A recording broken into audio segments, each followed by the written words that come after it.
नमस्कार मित्रांनो, माझ्या यूट्यूब चॅनलमध्ये तुमचं स्वागत आहे। आजच्या व्हिडिओत तुम्ही स्टोरीतून इंग्लिश शिकणार आहात। त्या स्टोरीचं नाव आहे सावलीचा पाठलाग करणारा रामू। रामू हू चेस हिज शॅडो। रामू हू चेस हिज शॅडो। शॅडो म्हणजे सावली, चेस म्हणजे पाठलाग करणे। तर ह्या स्टोरीतून वाक्य कशी बनवली आहेत ती लक्ष देऊन ऐका, बघा आणि प्रॅक्टिस करा। आजचा व्हिडिओ स्टार्ट करण्यापूर्वी आजचा हा व्हिडिओ खास तुमच्यासाठी आहे, कारण आपण एक छोटं पण खूप मोठं टार्गेट पूर्ण केलं आहे। 100 सबस्क्रायबर क्रॉस केलेले आहेत। हे निव्वळ तुमच्या सपोर्टमुळे शक्य झाले। मी मनापासून तुमची खूप आभारी आहे। जेव्हा मी हे चॅनल सुरू केलं तेव्हा मला वाटलंसुद्धा नव्हतं मी एवढ्या लवकर 100 लोक माझ्यासोबत जोडले जातील। तुमच्या लाईक, कमेंट्स आणि सपोर्ट्समुळे हे शक्य झाले आहे। तुमच्या पाठिंब्यामुळेच आज हे शक्य झालं आहे। असंच तुम्ही मला सपोर्ट करत राहा। ज्यांनी अजूनही माझ्या चॅनलला सबस्क्राईब केलं नसेल त्यांनी लवकरात लवकर माझ्या चॅनलला सबस्क्राईब करा। आणि जर तुम्हाला स्टार्टिंग म्हणजे 0 पासून इंग्रजी शिकायची असेल, म्हणजे अल्फाबेट्स, नंबर्स इत्यादी, म्हणजेच अगदी सुरुवातीपासून इंग्रजी शिकायची असेल तर मला कमेंट्स करून सांगा। मी लगेच सुरुवातीपासून इंग्रजी शिकवण्यास सुरुवात करेल। त्यासाठी जास्तीत जास्त कमेंट्स करून मला सांगा, म्हणजे मी लवकर बेसिक इंग्लिशपासून स्टार्ट करेल। तर चला मग आता व्हिडिओला स्टार्ट करूया। व्हिडिओला पूर्ण बघा। एका लहानशा गावात रामू नावाचा एक मुलगा राहत होता। In a small village lived a boy named Ramu. In small village lived a boy named Ramu. In small village म्हणजे एका छोट्याशा गावात। Lived a boy named Ramu म्हणजे रामू नावाचा एक मुलगा राहत होता। तो खूप जिज्ञासू आणि खेळकर होता। He was very curious and playful. He was very curious and playful. Curious म्हणजे जिज्ञासू आणि प्लेफुल म्हणजे खेळकर। He was very curious and playful. तो खूप जिज्ञासू आणि खेळकर होता। एके दिवशी तो शेतात खेळत होता। One day he was playing in the field. One day he was playing in the field. Field म्हणजे शेत, वन डे म्हणजे एके दिवशी। He was playing in the field म्हणजे तो शेतात खेळत होता। एके दिवशी तो शेतात खेळत होता। One day he was playing in the field. दुपारी सूर्य डोक्यावर आला। When the sun rose high in the sky. When the sun rose high in the sky. High म्हणजे उंच, sky म्हणजे आकाश। When the sun rose high in the sky. दुपारी सूर्य डोक्यावर आला तेव्हा त्याने आपली सावली पाहिली। He saw his shadow. He saw his shadow. Shadow म्हणजे सावली, saw म्हणजे पाहिली। He saw his shadow म्हणजे त्याने त्याची सावली पाहिली। ती नेहमी त्याच्यासोबतच फिरत होती। It always moved with him. It always moved with him. With him म्हणजे त्याच्यासोबत, always म्हणजे नेहमी, move म्हणजे फिरत होती। It always moved with him म्हणजे ती नेहमी त्याच्यासोबतच फिरत होती। रामूला वाटले की ही सावली त्याचा पाठलाग करते। Ramu thought the shadow was following him. Ramu thought the shadow was following him. Following him म्हणजे त्याचा पाठलाग करते। शॅडो म्हणजे सावली।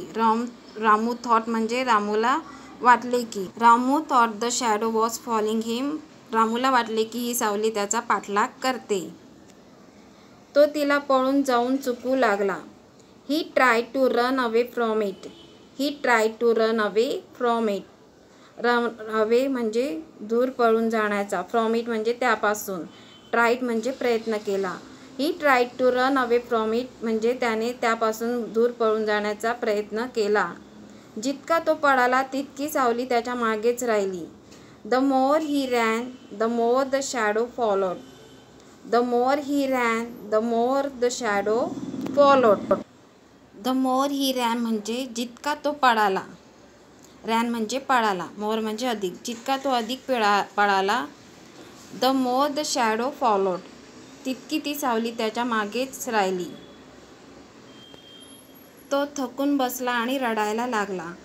He got tired and sat down crying. He got tired and sat down crying. Got tired म्हणजे तो कंटाळला. Sat down म्हणजे खाली बसला. आणि crying म्हणजे रडायला लागला. He got tired म्हणजे तो कंटाळला. And sat down तो खाली बसला. And crying म्हणजे तो रडायला लागला. तेव्हा त्याचे आजोबा तिथे आले. Just then his grandfather came there. Just then his grandfather came there. Just then म्हणजे तेव्हाच. His grandfather came there. त्याचे आजोबा तेथे आले.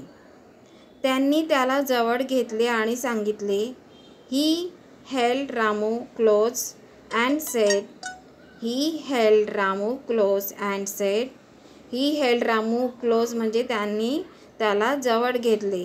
हेल्ड म्हणजे धरले. क्लोज म्हणजे जवळ. ही हेल्ड रामू क्लोज म्हणजे त्यांनी त्याला जवळ घेतले. अँड सेड आणि म्हटले. रामू, सावली ही आपल्या शरीरामुळे असते. ती आपल्यापासून वेगळी होत नाही. Ramu, a shadow is made by our body. It can't be separated from us. Ramu, a shadow is made by our body. Ramu, a shadow is made by our body म्हणजे सावली ही आपल्या शरीरापासून बनलेली आहे. It can't be separated from us म्हणजे ती आपल्यापासून वेगळी होऊ शकत नाही. फ्रॉम अस म्हणजे आपल्यापासून. सेपरेटेड म्हणजे वेगळी. A shadow is made by our body. By our body म्हणजे शरीराने. शॅडो म्हणजे सावली. मेड म्हणजे बनलेली. A shadow is made by our body म्हणजे सावली ही आपल्या शरीरामुळे असते. रामूला समजले की त्याची भीती मूर्खपणाची होती. Ramu understood that his fear was silly.